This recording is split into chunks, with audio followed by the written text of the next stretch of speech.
આજે હું બહુ વખતે ભરતભાઈ પાસે આવ્યો છું અને ભરતભાઈ સાથે અમુક વાત કરું છું તે તમે આ જુઓ. તમે કેમ આ બધા માણસો અહીંયા કેમ પહેલા તો હોય કેમ દેખાતા નથી માણસો? અરે જુઓ ને, રાજાના દિવસ છે. હવે શેઠ લોકો નોકર છે ને નોકર લોકો શેઠ છે. અચ્છા. હા, શેઠ આપણે દુકાન લગાડી હોય તો આપણે છુટ્ટી ના લઈ શકીએ. હા હા. પણ સ્ટાફ ને તો એમ 5 મિનિટમાં કહી દે કે સાહેબ મુકે છુટ્ટી ખપે દી. રાજી થી ને પગાર કપીને કે વગર પગારે છુટ્ટી દો તો ઠીક. બાય દી ચાન્સ અહીં ચડ્યો હવે કાલથી હજે ન. અમે 2-3 વાર છાપામાં આપ્યું કચ્છ મિત્રમાં. અને અહીંયા પણ જો તમે આ નાકા પર અહીંયા જોબ વેકેન્સી. હા બરોબર. મારા વોટ્સઅપ સ્ટેટસ પર રોજ નાખું છું. હા.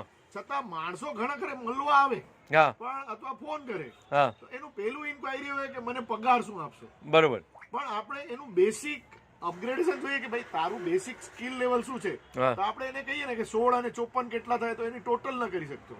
એનો ટોટલ ન કરી. અમારા સ્ટાફ આજે 8 મહિનાથી કામ કરી રહ્યો છે મારા સાથે સ્ટાફ. એને કાલે મેં એમ પૂછ્યું કે તારા પાસે આ 2 પાના તારા હાથમાં છે એ કેટલી ગોળીના પાના છે? તો મને કે 30 ગોળીનો પાનો છે. મેં કીધું 2 પાનાના કેટલા થયા? તો કે 120. એટલે ભરતભાઈ સાથે મેં હમણાં વાતો કરી તો એમની વ્યથા ભરતભાઈ ઠાલવી છે કે એક વ્યક્તિ છે પોતાનો બિઝનેસ કરે છે અને એ પણ દવાનો બિઝનેસ કરે છે.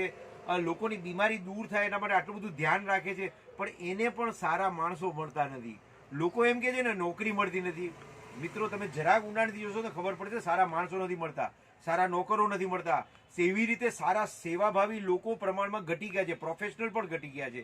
તો આપણે વિચાર કરવો જોઈએ કે આપણી શિક્ષણ પદ્ધતિમાં અથવા આપણા કુટુંબમાં એવું શું ખૂટે છે કે જેનાથી આપણે સર્વિસ ઓરિએન્ટેડ સોસાયટી કેમ નથી ક્રિએટ કરી શકતા. તો આ વિચાર તમારી સામે મૂકું છું. All the best. Thank you very much.